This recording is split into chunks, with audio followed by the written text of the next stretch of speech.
This is Travis Wingoodsell. I'm going to explain again how I won the lawsuit against the Church of Jesus Christ of Latter-day Saints. It's by having put the federal judges in checkmate. Before 2008, I had pursued legal action to get my abducted kids back, and I found the original case. Kimball was the one who first refused to recuse when I put the LDS Church in. Then Kimball told me to refile, and it was then handed over to Benson. Benson, I should have done the recusal thing with him too, but he also, being Mormon, was protecting the church, and he is the one who's responsible for not only dismissing the case so that it would never go to trial, but he also said that I could no longer file. So I lost my kids. And my losing wasn't good enough for the state of Utah and the LDS Church. They now wanted to punish me for daring to try to get my kids back, and accusing them of having involvement with it. And so enter former Utah Attorney General Mark Shurtleff, who took me to the state court and solidified the foreign Canadian divorce, and then came after me by having the laws of Utah changed with the legislature to target me as a driver, and so I refused to live my life in fear, waiting for the blow that would completely destroy me. So I filed another petition for a redress of grievances, and gave it to everyone. And for that, the church ordered me arrested, and Shurtleff retaliated and charged me as a terrorist threat, 3 counts, and had a psychiatric evaluator set up through my defense team. And the evaluator selected a mental diagnosis that is banned around the world since World War II, with the Geneva Convention and all the rules that came out from that. You may have heard some of it with Trump and his war crimes attempts.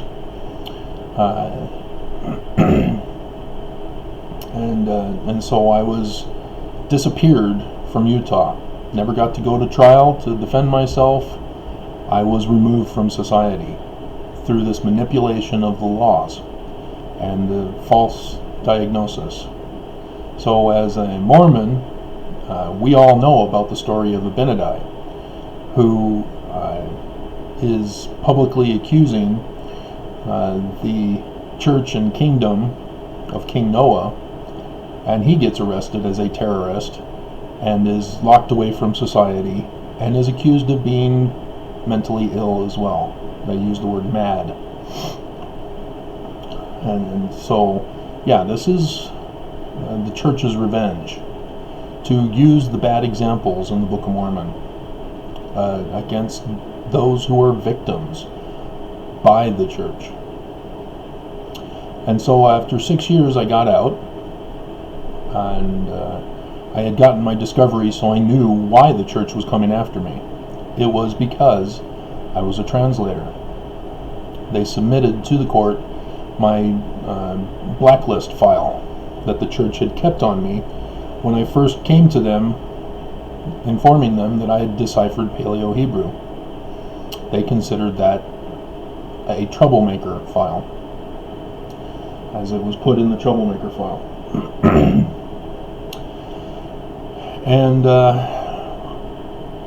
And so I needed to get evidence. And so I resumed translation. And I was able to get married, but they came after her, and she divorced me. And when she divorced me, they then proceeded to come after me through the local associates, I guess it's called, in the criminal organization,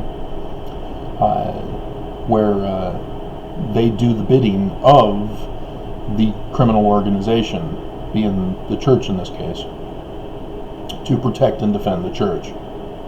And having the internet, I found the evaluator from way back in 2008 case. She did it in January and February 2009. I'd been locked up for 7 months in jail without a speedy trial. And that's how it works. They deny you a trial, torture you until you confess. I wouldn't confess, so they disappeared me. And so I found the evidence on her website. She was getting paid by the church. Oops. And so I had a case. I had gotten other evidences as well. My medical records were altered with forged documents in the records. I reported that to the Inspector General. Never heard anything back, and I definitely haven't gotten a check for having reported this and resulting in a conviction in court. But I don't expect that to ever result to anything, as everybody supports and defends the church. Everybody's in on it in Utah. And so I presented my case on the 30th September 2019, and have come to find out that the judge that was assigned to Gaddy said that my case was related to hers for the purpose of hopefully getting that same judge. Turns out she had gotten fired, and I was not notified, as Judge Waddups, the Mormon boy, is the chief judge over it. He knew she had been fired, but he still assigned her to my case. And I was not getting a response, as the church was committing more and more crimes that were setting up against me. So I submitted addendums, which you're not allowed to do. You're supposed to refile, I guess. So Judge First called me in for a hearing on the 1st of November, which was the day that it went public that she'd been fired. And she didn't bother to disclose that information. As a result, I was going to have my case dismissed. She was going to dismiss it because I didn't file it properly and blah blah blah, and she didn't see anything there, and I didn't ask for money, and so she didn't see a case until I said the church is paying the evaluator from 2008. And so she had no choice but to say, okay, refile. I refiled within the time frame, and nothing. She doesn't allow for the motion for service of process, so that the marshals would deliver the charges, because I'd have to pay at least $100, as I'm finding out, for somebody to do it for me, and that's for each and every time a motion is filed that needs to be delivered to them as well. I was approved for informer pauperis, and still the judge was purposely delaying. She took the whole month of December off and didn't respond. So the end of December, I filed a second motion for service of process, and that's in the public record. All of you can go to the judicial website and see it for yourself. And I informed the judge that during that time frame, because she had not granted the motion for service of process, it allowed the church to cover up that they'd been paying this evaluator from 2008. And that was my move. I now had them in checkmate, because I then filed the motion for recusal. Checkmate. Because what it means is that if the judges, and it was both for Judge First and Judge Waddups, and I also put in a clause there, I cannot be reassigned to anyone who is compromised by the defendant, the Church of Jesus Christ of Latter-day Saints. As I put in my reasons for it, as I put in the evidence of the financial transaction cover-up that the church performed during that time frame, and as a result, the judges have no choice but to recuse themselves. If they do, or when they do, they are confessing to being compromised by the Church of Jesus Christ of Latter-day Saints. I won my case because I proved it. That they are working with the church. That's the whole point of the recusal. Giving the evidence of wrongdoing. This really is bugging me.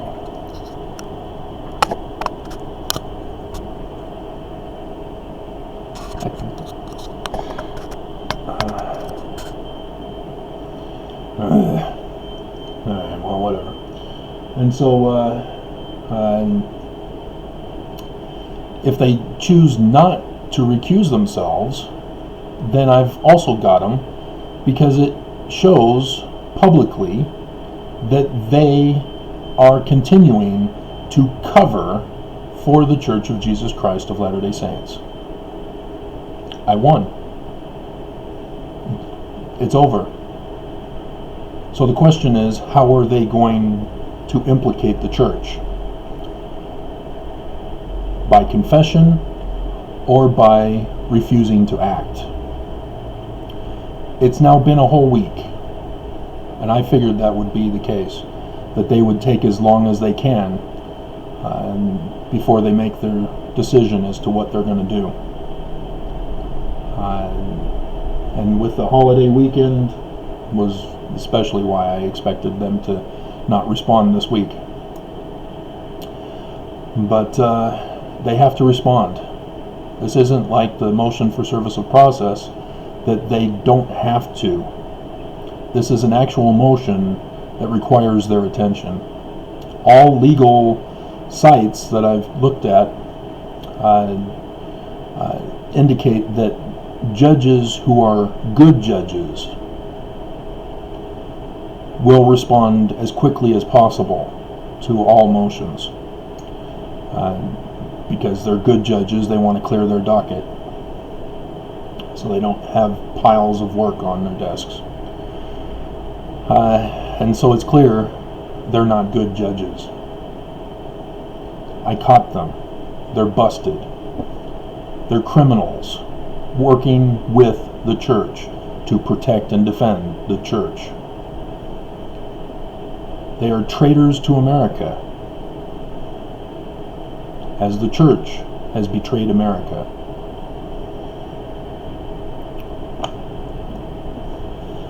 All because the church didn't like it that I was a translator, that I deciphered Paleo-Hebrew, and then I continued on to Egyptian. So if you're Mormons and you don't like what you're hearing from me, tough. You haven't been reading your Book of Mormon, have you? Because you're not comparing the church with the Book of Mormon. And the Book of Mormon is the keystone of the Mormon religion, and you aren't even doing it. You aren't even using it as the keystone. You'd rather be a tribal enemy to America, protecting and defending the church with lies and cover-ups. So, just thought I'd update you guys. I've been working on the Messiah series all week, so I didn't get to do any follow-ups for this, but yeah, it's Tuesday now that I expect something or nothing. But the church lost because I knew how the system works, because I've been through it before, and I knew how to get them in checkmate, and they fell right into it. The church fell right into it to give me that added bonus against the judges. And the church is done. It's over with. So any Mormons that still stick to it, you're equally guilty with them.